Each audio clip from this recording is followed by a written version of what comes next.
तो last class में हम किरचॉफ सेकंड लॉ की बात कर रहे थे, जिसमें एक बंद लूप में काम करते हैं। इसमें एक दो न्यूमेरिकल हमने कर भी लिए थे। अब आगे बढ़ता हूँ। जैसे सपोज करो मुझे क्वेश्चन दिया हुआ है कुछ इस तरह का,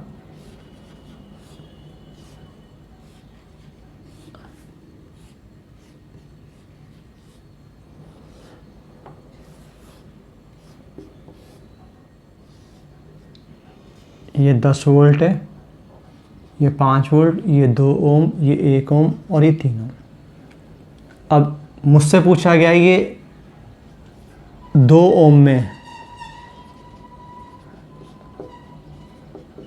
धारा ज्ञात करो, ये क्वेश्चन है। अब समझना, अगर मैं बात करता हूँ 2 ओम में, यानी इसमें अगर मैं करंट कैलकुलेट करना है तो चेक करना है। जैसे मैंने बोला पे मेथड मेरे पास बहुत सारे हैं, तो कोई सा भी मेथड यूज़ कर सकता हूँ, लेकिन स्पेशली यहाँ पे किरचॉफ सेकंड लॉ का यूज़ करते हैं। तो अगर यहाँ पे किरचॉफ सेकंड लॉ का यूज़ करूँ तो मैंने यहाँ पे नाम लिखना स्टार्ट कर दिया। ये पॉइंट 1 2 3 4 5 6 7। तो मैंने माना कि यहाँ ये जो 10 वोल्ट की बैटरी है, यहाँ से धारा आई बहना स्टार्ट हुई। जब ये धारा आई यहाँ पे पहुँची तो इस धारा के पास 2 रास्ते हैं, तो ये धारा इनमें बढ़ जाएगी। जैसे यहाँ पे धारा अगर गई I1 तो यहाँ पे धारा गई I माइनस I1। ये धारा I माइनस I1 यहाँ पहुँची और ये धारा I1, तो ये दोनों दोबारा जुड़ के आई और बैटरी में फिर दोबारा आई। तो अब यहाँ पे जैसा दिख रहा है हमारे को 2 अज्ञात हैं जो ज्ञात करने हैं, एक तो है I और दूसरा है I1। तो अगर मेरे को यहाँ पे 2 अज्ञात ज्ञात करने हैं I और I1, तो इसका मतलब इनको ज्ञात करने के लिए मुझे कम से कम 2 समीकरण चाहिए, कम से कम 2 समीकरण चाहिए। और जितने समीकरण चाहिए उतने ही मुझे लूप बनाने पड़ेंगे। तो 2 लूप बनाने पड़ेंगे। तो पहला लूप बनाता हूँ मैं, चेक करना 2 3 4 5 2, यानी ये वाला लूप बना रहा हूँ मैं। तो यहाँ से स्टार्ट हो रहा हूँ V2, बेटा इसमें धारा की दिशा में जा रहा हूँ तो कम होगा I माइनस I1 और प्रतिरोध 1 है। फिर यहाँ पे इधर आ गया, इसमें धारा के विपरीत दिशा में जाए तो प्लस होगा 2I1। फिर यहाँ पे इधर से इधर जा रहा हूँ तो विभव बढ़ेगा कितना, 5 वोल्ट, तो प्लस 5 बराबर V2।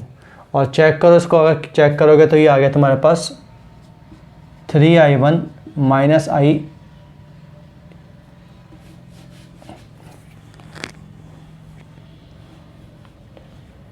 इसको अगर लिखूं तो ऐसा लिख सकता हूँ I minus 3I1 is equal to 5। ये मेरी पहली समीकरण बन गई। अब जो दूसरा लूप ले रहा हूँ मैं, दूसरा देखो यहाँ पे कुछ भी ले सकता हूँ मैं। हो सकता है मैं लूँ 1 2 3 4 5 6 7 1, ये पूरा भी ले सकता हूँ। और हो सकता है मैं लूँ यहाँ पे ये वाला 1 2 5 6 7 1, ये हमारे पर निर्भर करता है, कोई सा भी लूप ले सकते हैं। तो अगर मैं लूप लेता हूँ 1 2 3 4 5 6 7 1, तो यहाँ से स्टार्ट हो रहा हूँ। तो ये हो गया V1 माइनस 3I, क्योंकि इस प्रतिरोध में धारा की दिशा में जा रहा हूँ। फिर इसमें धारा की दिशा में जाता हूँ minus 1 into I minus I1, यहाँ पे आ गया बेटा। इसमें अब धन से मतलब ऋण से धन जा रहा हूँ तो प्लस 10, और ये पहुँच गया मैं V1 पे। तो ये जो बना चेक करना है, यहाँ पे बनेगा 3I और I, 4I minus I1 is equal to 10। ये मेरी दूसरी समीकरण बनी। अब चेक करना, मुझे यहाँ पे I और I1 के मान निकालने, तो इन दोनों समीकरण को सोल्व करना पड़ेगा।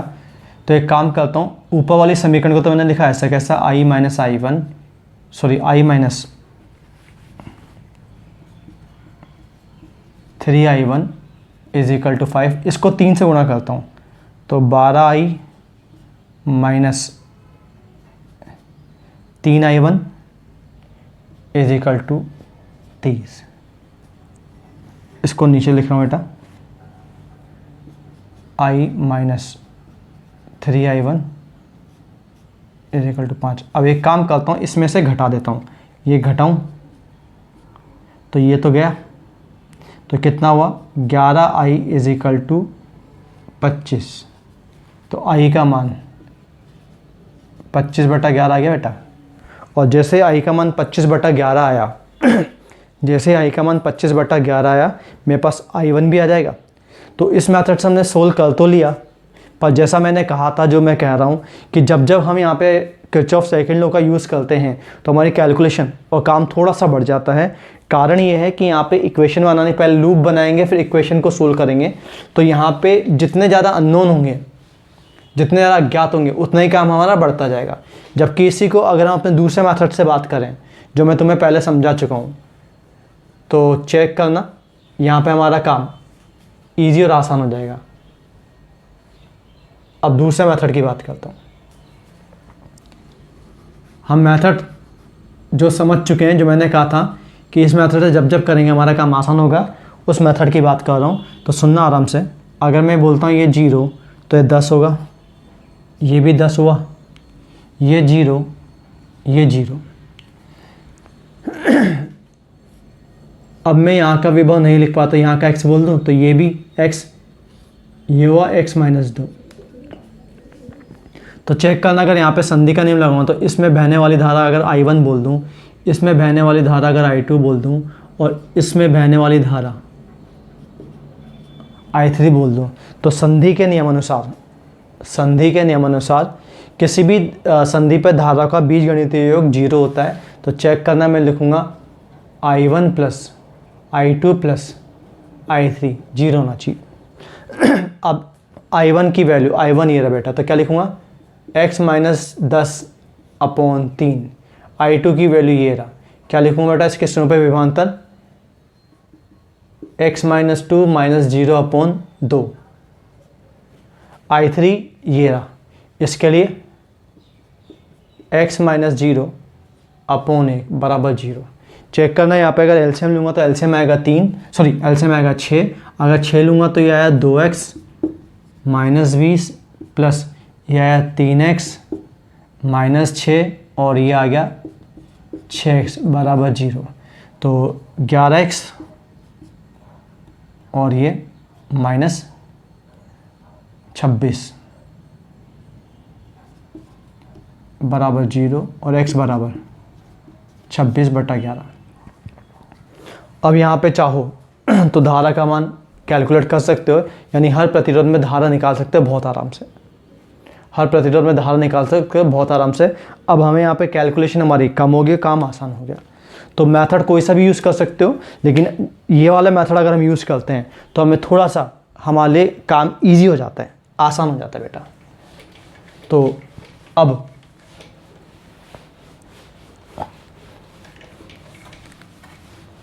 हम यहाँ पे किरचॉफ फर्स्ट लॉ सीख चुके हैं, किरचॉफ सेकंड लॉ सीख चुके हैं, और दूसरे जो मेथड है सीरीज और पैरेलल, उनकी बात कर चुके हैं। और थोड़ा सा अब यहाँ पे दूसरे मेथड की तरफ बढ़ते हैं। तो यहाँ पे बात करता हूँ व्हीटस्टोन ब्रिज की।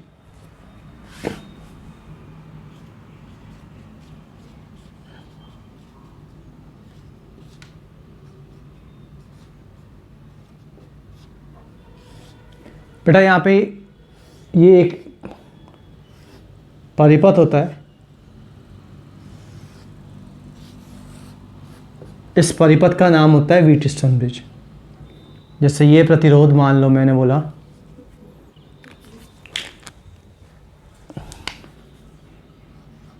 ये प्रतिरोध मैंने बोला R1 है, ये प्रतिरोध मैंने बोला R2 है,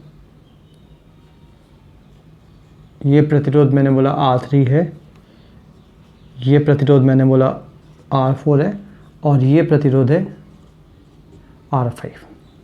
ये A, ये B, ये C, ये D और ये बैटरी है, इसका EMF V मान लेता हूँ। तो ये जो हमें परिपथ दिया हुआ है, इस परिपथ को ही बोलते हैं व्हीटस्टोन ब्रिज। और ये हमारे कई बार मतलब न्यूमेरिकल में हमें बहुत जगह दिखेगा। इसमें एक स्पेशल केस होता है जिसको बोलते हैं संतुलित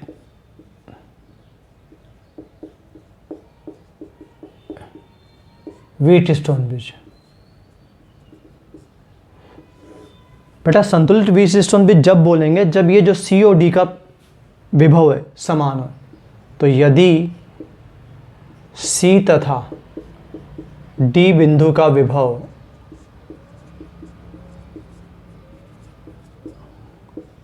समान है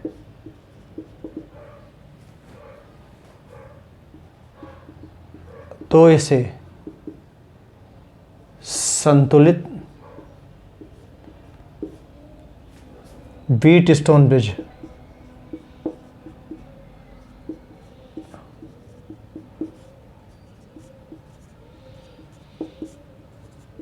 कहते हैं। यानी क्या बोल रहा हूँ बेटा, वी सी बराबर वी टी। और अब अगर यहाँ पे मान लो कि इन दोनों का विभव अगर समान हो गया तो बेटा इसमें कोई धारा नहीं जाएगी और इसमें कोई धारा नहीं जाएगी, तो अब जो परिणामी बनेगा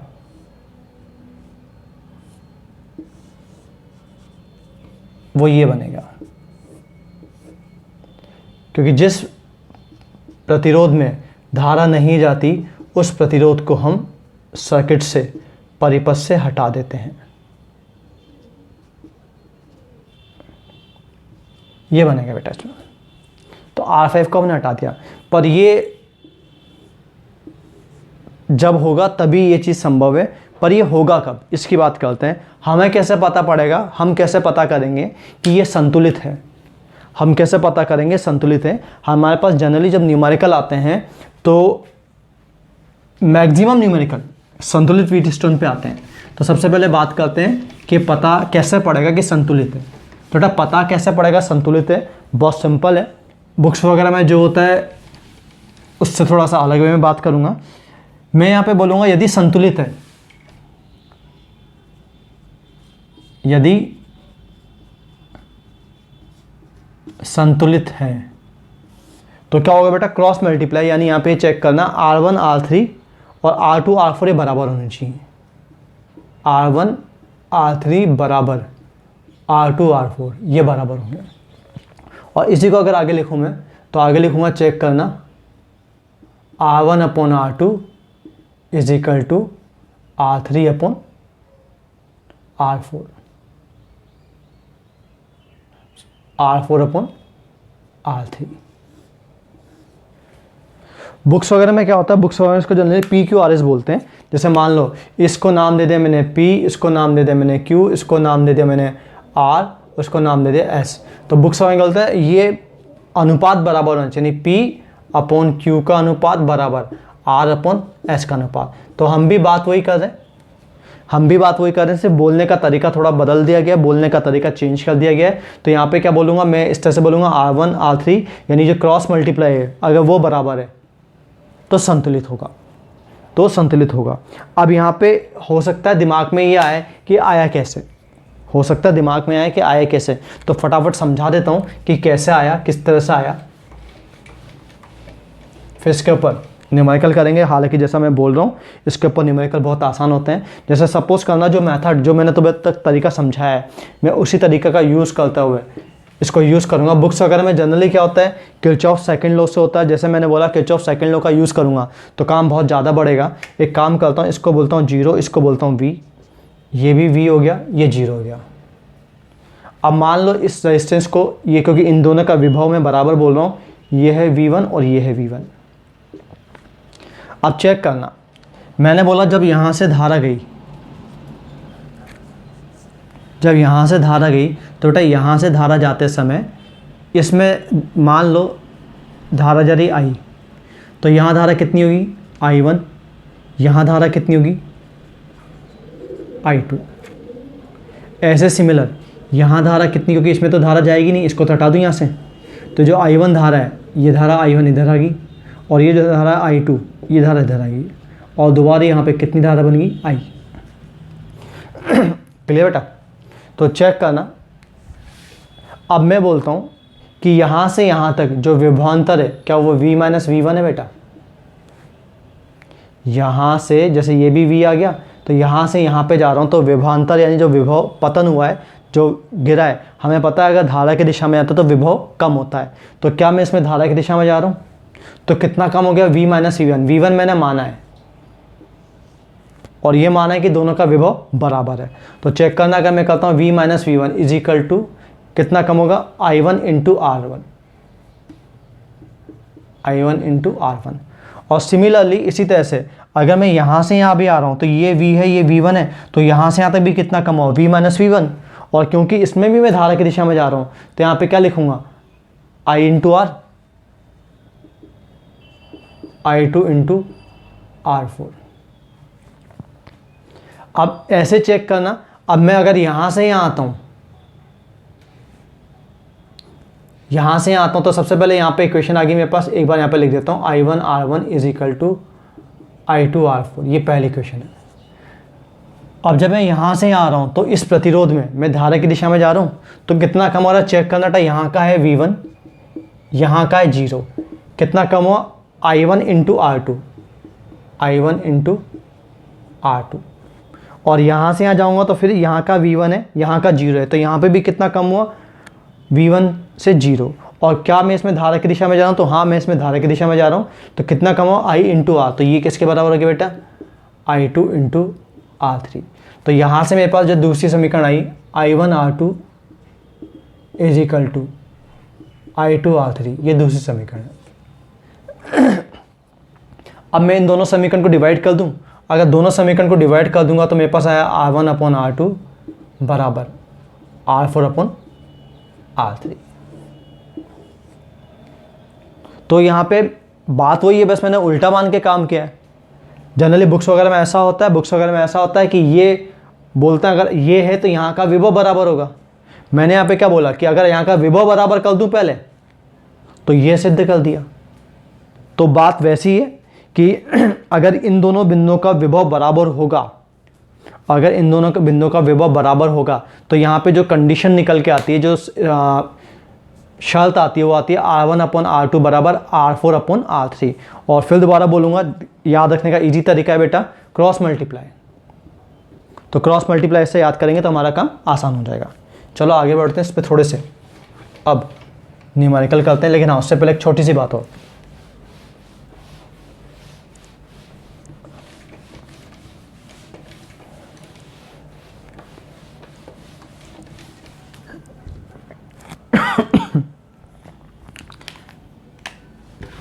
जैसा अभी मैं जो तुम्हें समझा रहा था,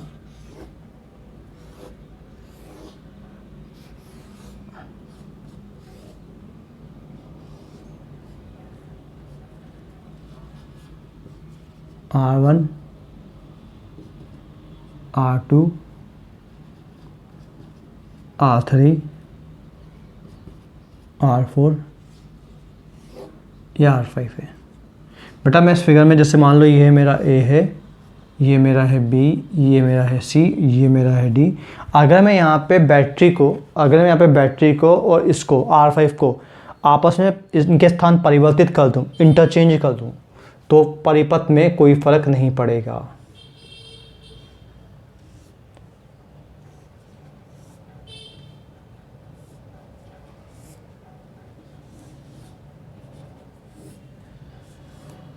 चेक करना, ये है मेरा A, ये है मेरा B, ये है R1, ये है R2, ये है R3 और ये है R4।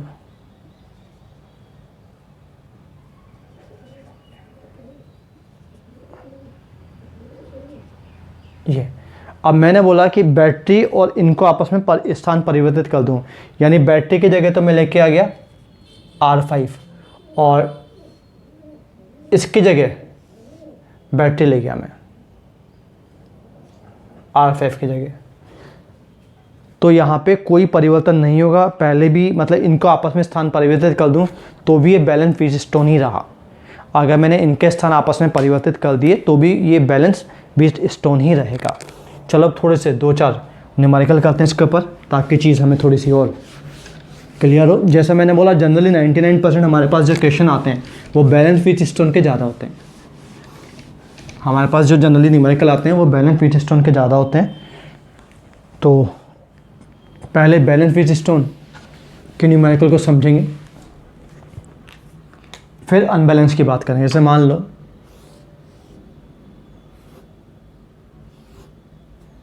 ये दिया हुआ है।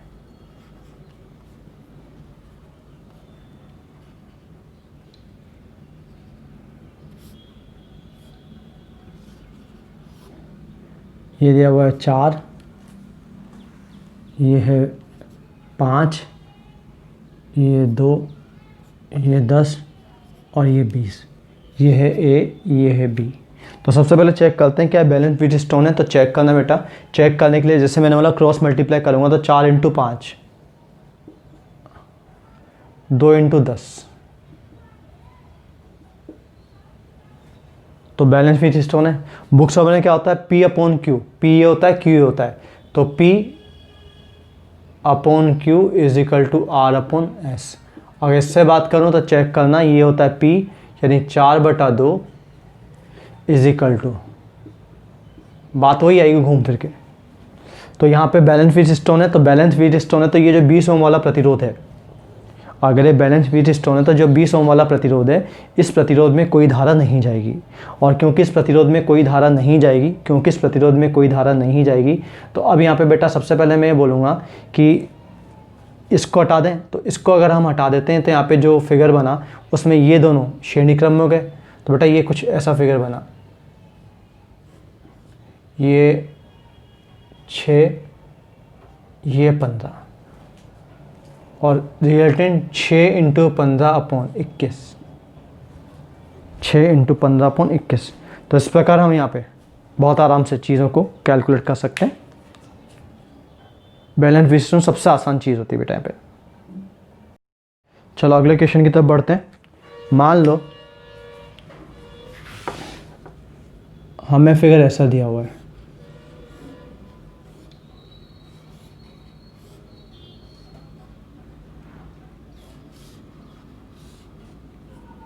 ये फिगर दिया हुआ है बेटा, ये ए और ये बी और ये सारे प्रतिरोध आर हैं। तो चेक करना ये भी बैलेंस बीट स्टोन है। कैसे तो समझते हैं बेटा, ये इसको बी बोल देता हूँ तो ये भी बी आ गया, ये ए तो ये भी ए। मान लो इसको नाम दिया मैंने सी तो ये सी, इसको नाम दिया मैंने डी तो ये डी। अब जैसे तो मैं क्लास में समझा चुका हूँ, मुझे जिन भी दो के बीच में प्रतिरोध निकालना होता है उन्हें लिखा एक तरफ ए बी और ये सी और ये डी। तो चेक करना ये वाला प्रतिरोध आर, ए और सी के बीच में, ए और सी के बीच में आर। ये वाला प्रतिरोध आर, सी और डी के बीच में, सी और डी के बीच में आर। ये वाला प्रतिरोध आर, डी और बी के बीच में, डी और बी के बीच में आर। ये वाला प्रतिरोध आर, सी और बी के बीच में, सी और बी के बीच में आर। ये वाला प्रतिरोध आर, ए और डी के बीच में, ए और डी के बीच में आर। तो ये जो प्रतिरोध है ये गया, क्योंकि बैलेंस बीट स्टोन है। और अगर बैलेंस बीट स्टोन है तब यहाँ पे आर इक्विवेलेंट अगर निकालूँ तो चेक करना, ये दोनों सीरीज में हो गए, श्रेणी क्रम में हो गए, तो बेटा आर और आर 2R, ये दोनों भी श्रेणी क्रम में 2R और आपस में समांतर क्रम। तो 2R × 2R upon 2R + 2R और कैलकुलेट करोगे तो बेटा जो तुल्य प्रतिरोध है उसकी वैल्यू R। क्लियर। एक और क्वेश्चन करते हैं, एक और न्यूमेरिकल करते हैं।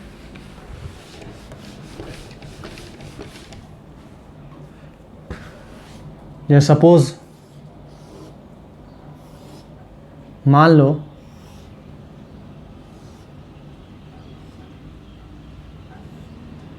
ये है ए, ये है B, R R R R R, ये सारे प्रतिरोध आर हैं और अब हमें इसका तुल्य प्रतिरोध निकालना है। तो ये भी ध्यान से देखोगे तो बैलेंस बीट स्टोन है। कैसे तो समझाता हूँ। मैंने क्या करा, इस फिगर को दोबारा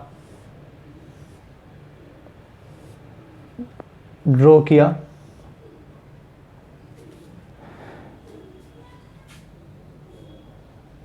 ये ए, ये बी, इसको नाम दे रहा हूँ सी, ये दे रहा हूँ डी, तो ये हो गया सी और ये हो गया डी। और ये सारे प्रतिरोध आर हैं।